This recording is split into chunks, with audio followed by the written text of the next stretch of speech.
Welcome to Tech Law Talks. I am Anthony Diana, a member of Reed Smith's Tech and Data Group. In each episode of this podcast, we will discuss cutting-edge issues on technology, data, and the law. We will provide practical observations on a wide variety of technology and data topics to give you quick and actionable tips to address the issues you are dealing with every day. Hello, this is Anthony Diana from Reed Smith, and I welcome you to our podcast series regarding eComms for financial services that we're providing with our friends from Smarsh. Today's podcast will focus on record keeping and storage requirements for eComms at financial institutions, and basically, what is it that has to be captured? I am joined today by John Lukansky and Kieran Somashkara, partners from Reed Smith, and Robert Cruz from Smarsh. Welcome, everybody. Let's start today with really just a high overview of what are the legal and regulatory requirements that financial institutions have regarding record keeping for electronic communications. Sure, Anthony. Hey, good morning. My name is John Lukansky. Again, I'm at Reed Smith. So with regard to financial institutions at a high level, you look to the federal securities laws, 17A3 and 4, primarily 17A4, tells you that for communications, you're supposed to be keeping those received and sent at least for 3 years. And the first 2 years, you've got to have it in a readily accessible place. But that's sort of the foundational base rule for financial institutions. For broker-dealers and member firms of FINRA, we even sort of have belts and suspenders. FINRA Rule 4511 imposes upon member firms sort of an additional requirement making reference back to 17A4 for you to make sure that you keep your correspondence. And then there's also things like, Investment Advisors Act, MiFID overseas. So there's often lots of different regulations around the world, if you're global, that say you got to keep, electronic communications. One of the challenges that we have, and this sort of goes to the content, like, is it every communication or just some communications? Like, we know, there's certain specific things you have to keep, like certain types of communications for like the Investment Advisors Act and but one of the big challenges for FINRA, because it says business as such, right? Which is really broad and no one knows how to interpret it. So Kieran, what do you do when you hear something like says, I have to keep all electronic communications for the business as such? What does that mean? Right. Well, could be a vexing standard, right? It's fairly broad, and there's not a whole lot of meat in the actual rule to fill out what that means. Does it mean all communications that you've received and sent? Does it mean all communications that certain people have received and sent? The important part is that when you're determining what the scope of communications is that needs to be preserved, that standard essentially is broad enough to cover anything that's relevant to your business, to your firm's business. So that's kind of the first pass in thinking about it. Does that mean that you need to preserve all of the junk mail that your email addresses receive from various vendors? No, probably not. But does it mean that you want to retain all of your internal emails, or at least some portion of your internal emails? Probably. And how do you determine what that is? Well, I think the purpose of the standard being broad is to allow each member firm or each regulated entity to thoroughly review its business, analyze its business, as you all have been doing, I'm sure, and determine what categories of communications relate to your firm's business as such, and what is required. And more importantly, the thought process and kind of the logic that goes into formulating what communications your firms actually preserve should be documented. And the firms should publish and retain policies and procedures and frankly, keep them updated to define exactly what the scope of the communications that your company is retaining, and should be able to demonstrate the thought process that went into that analysis. And the reasoning as to where the company landed in terms of what the categories of communications are that need to be retained. Yeah, and it shocks me all the time how few organizations actually have that, right? Like actually defining at a high level, this is what we have to capture to meet this business requirement in terms of what types of communications are like. I'm always surprised that oftentimes organizations don't have that. And I think, as you said, incredibly important, because when I've defended financial institutions with FINRA and the like, the first thing they ask is, where's your documentation? Like, what were you trying to capture? What's your audit trail? All that stuff. And oftentimes it's hard to find because legal and compliance may not be involved and it's just IT, which is never a good thing because they often don't have that. And it's important to keep in mind that this isn't easy, right? It's not easy to kind of take a very broad federal rule standard that was enacted 80 years ago or more and apply it to the types of communications that are generated today in 2022 and going forward. It requires a lot of thought. It requires numerous, if not all, facets of the business to come together, including legal and compliance, but also including information technology and the business and kind of hashing it out and coming to a reasoned conclusion as to what falls within that standard. And it's important to have all of your relevant stakeholders at the table when formulating and updating those policies.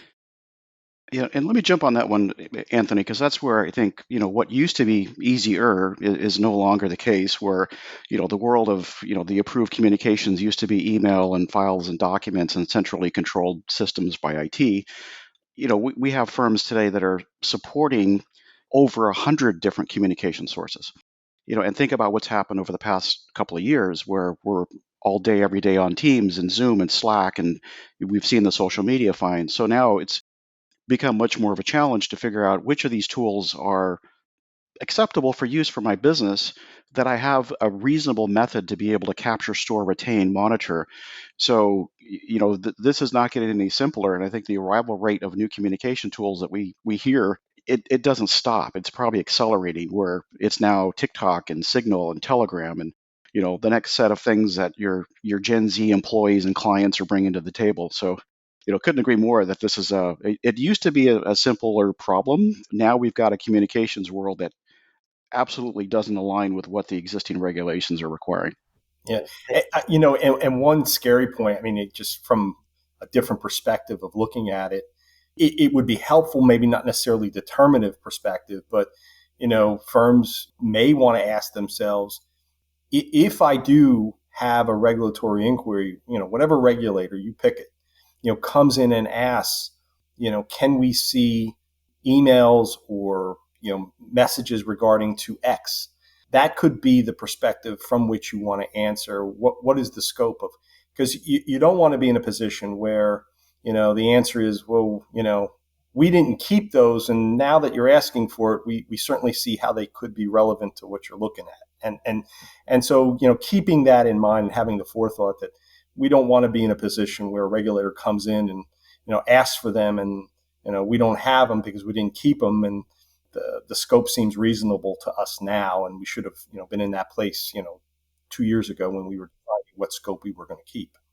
And look, and I can tell you, Robert, to your point, and I think this is where I think there was a thought that, particularly for FINRA, but for the most part, you try to keep everything, right? You're trying to capture all your eComms and everything without a lot of thought in terms of content, right? Now, as you sort of said, because of this explosion, I think now organizations are saying, do I actually have to capture this communication, right? This is sort of new for me. I give some examples and we can talk through this, but one of the examples that I struggle with are a lot of these applications, and it's not even, sort of communication applications, but your trading databases and the like now have communications in them and the like, and you're trying to figure out, can you capture them? But a lot of them have things like help desks, right? The robots. It's not anybody, no person communicating with you, but it's system generated stuff. It's responding automatically using AI and the like. And I think we're going to see more and more of that. And I think one of the questions is, do I really have to capture it? Because Robert, because you're dealing with this, is it's not easy to say, okay, I'm capturing, because a lot of them are built that way. And you have to spend a significant amount of money doing that, right? Getting a license for you guys to get it in. So what are you seeing, Robert, just generally is in terms of people's approach? Is it we're just still trying to shove everything in? Or are you seeing people actually thinking about, this is a type of communication, but I'm not going to put it in, even though it's in essence related to the business as such, possibly? Yeah, I think there's two layers to this. One, and we kind of referenced FINRA. if you're talking about a regulated individual, either they're a broker or an advisor, the standard tends to be higher because you've got an obligation as well to supervise those communications. So, it's more driven by an explicit decision. I'm going to allow this registered individual to use communication sources A through Z.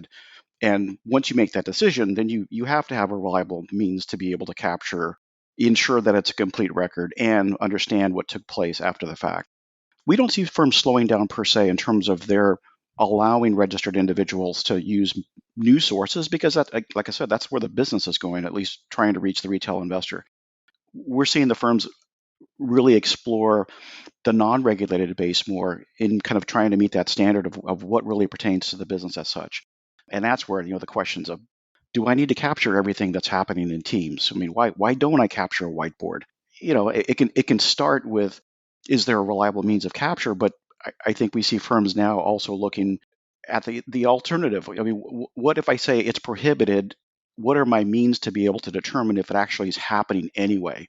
So you're looking at both, how can I do it? And then what happens if I say no? Can I really get the visibility to understand where it still may be taking place on a prohibited network? And I think, look, we can talk about the elephant in the room, which is we've seen the headlines on exactly this point on the personal applications, right? Where are you capturing WhatsApp, WeChat, and the like, and text messaging? So, Kieran, like, how does that play out? Because obviously, that's one of the challenges, as sort of Robert said, is where do you draw the line? Because it's business as such. Everyone has policies say you can't use personal apps or personal devices because it may not be captured. So how do you manage that risk? Yeah, well, I mean, legally, there's no distinction drawn, right, between what we would call personal communications or corporate communications based on the device or the platform from which those communications originate, right? So the regulators don't really care whether you're talking about a WhatsApp message, a text message, something that comes across in Teams, or the first generation of e-communications, email or text, or social media.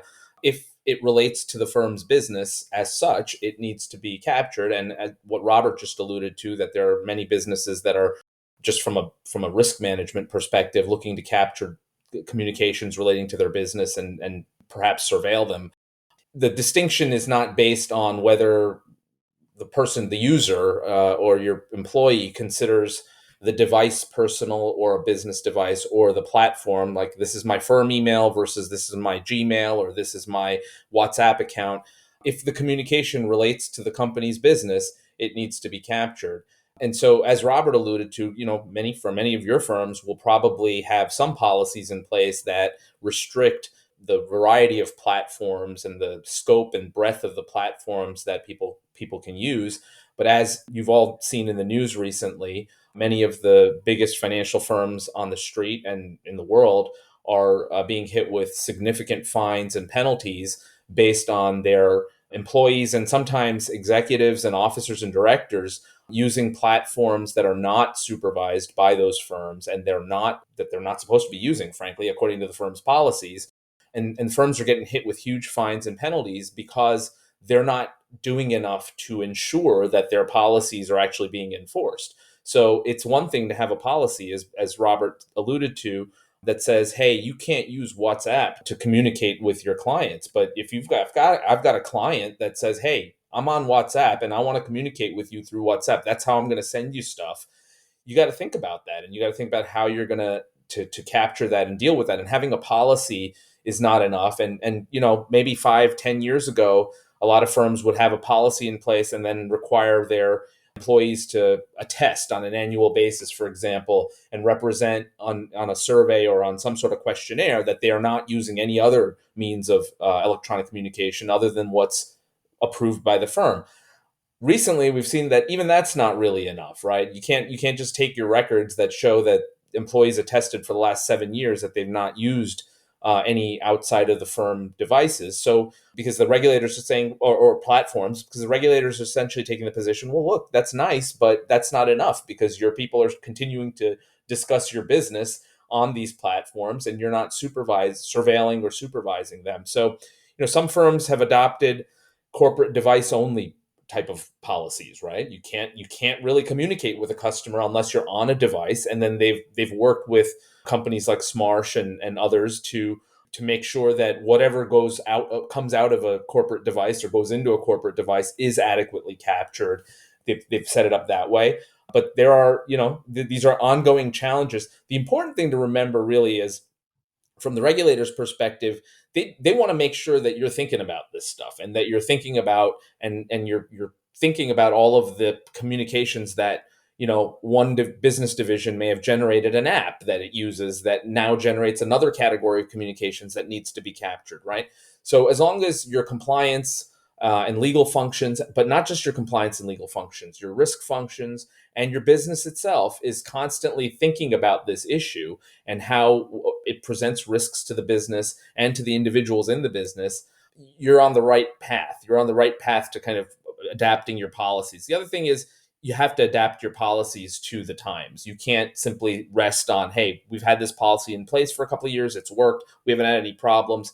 The pace of technology is faster than the pace of policies generally. And it's important to make sure that you're reviewing your policies at least every year, if not more frequently, and adapting them and amending them to capture technological change as your company's encountering it.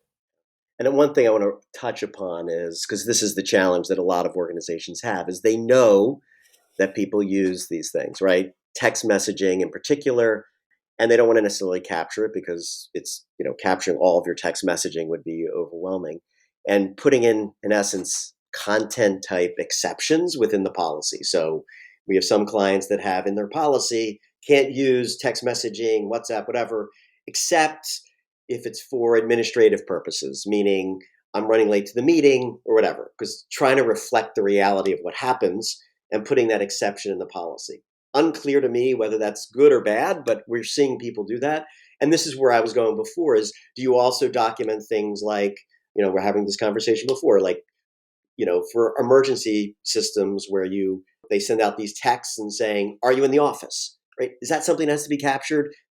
Does it really business as such? Like, that's a big pain in the ass to do it if you had to do it. So, and there's a cost associated with it. But then the question is, do you document that? Do you just sort of assume you don't worry about it? Is it in the policy so it's clear?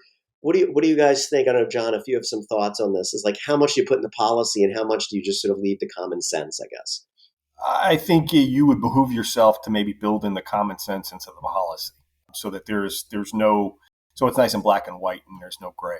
I also think that it wouldn't hurt to have some regulatory guidance on this issue. And maybe that's something that firms want to seek.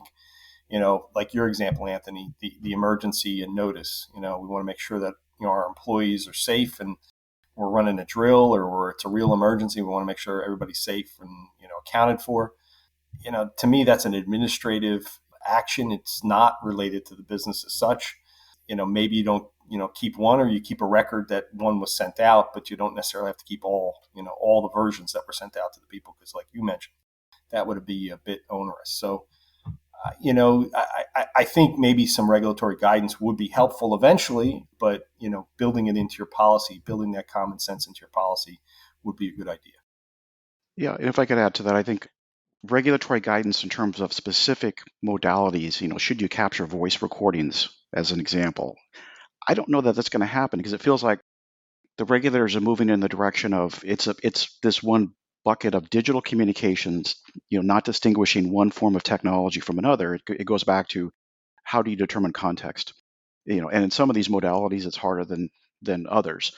But back to the policy tuning or granularity of policies, I think what the recent finds have taught us is that it's not sufficient just to say this network is prohibited. It's got to go beyond that in terms of what Karen said earlier. What's the rigor to which you're enforcing that policy? How do you see that you don't have a compliance gap?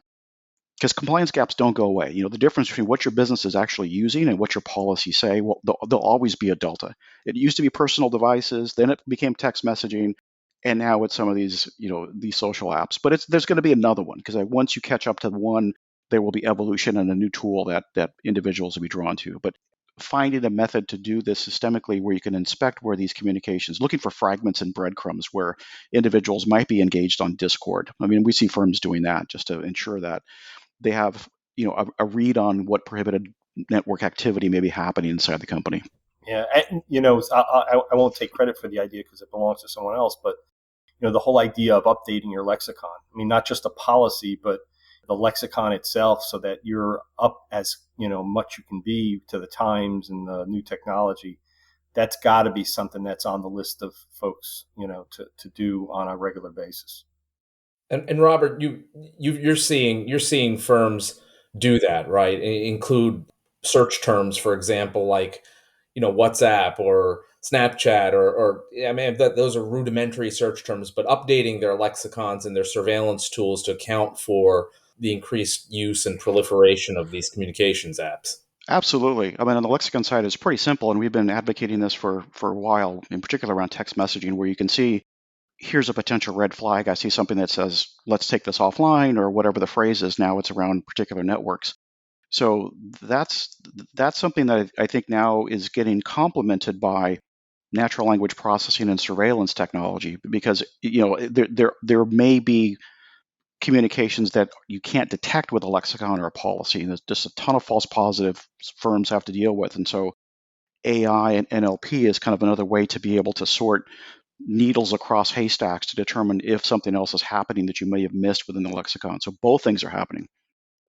So just to move on from that, one of the challenges that we've seen in terms of identifying what to capture is we do have a lot of organizations that sort of have this shared services model where someone other than the broker dealer or the investment advisor is helping the business. How do you deal with that, John? Well, sure. So, it all starts, we'll take a broker dealer, for example. They have a duty to supervise, and while they can delegate that duty to others, to parents, corporate parents, to help them out with certain functions, if you're going to centralize those functions, broker dealer still has the responsibility to make sure it's carried out correctly, and the buck stops with the broker dealer, even though corporate wise and corporate structural wise, the enterprise sits maybe on top of the broker dealer. For the purpose of that function, the broker dealer has to make sure the enterprise is actually doing the job and they're doing it correctly. So they never lose that responsibility. But yeah, we've seen that particularly in email collection, review, retention, that I don't want to use the word farming out, but sharing services with other business units, whether it's cost, effectiveness or expertise or the like. That's how folks handle it, but that doesn't change the dynamic. I mean, on those regulated entities that have the obligations, the fact that your parent now is doing some of the function for you, although you retain responsibility for it, it doesn't change the who, what, and where. I mean, you still have to retain the same email, you still have retained the same communications, you still have to review it the same way. Just because the enterprise is doing it doesn't relieve you of all that.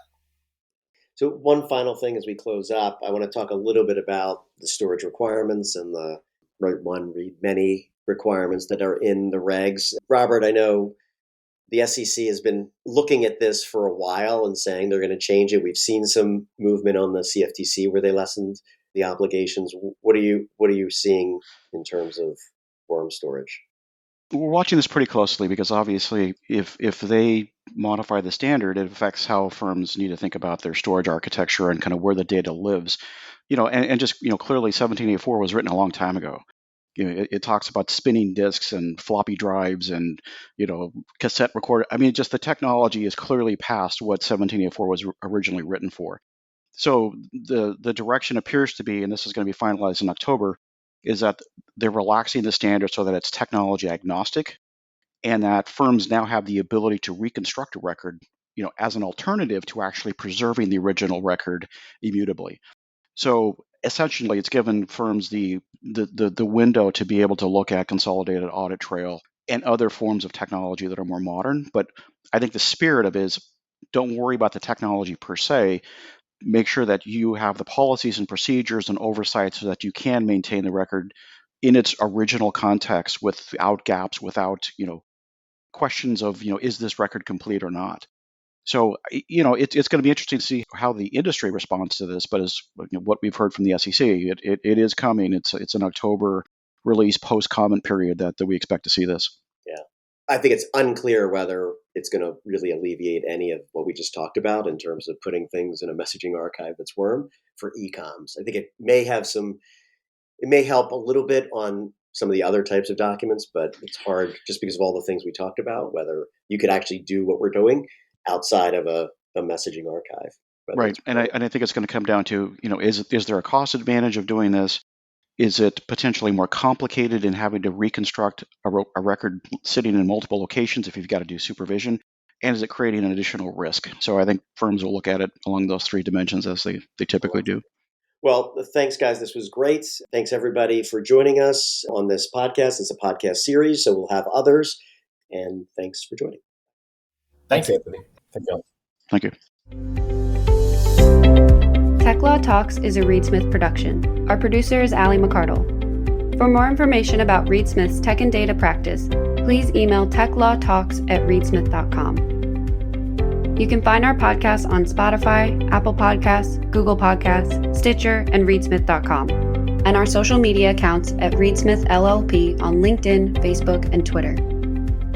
This podcast is provided for educational purposes. It does not constitute legal advice and is not intended to establish an attorney-client relationship, nor is it intended to suggest or establish standards of care applicable to particular lawyers in any given situation. Prior results do not guarantee a similar outcome.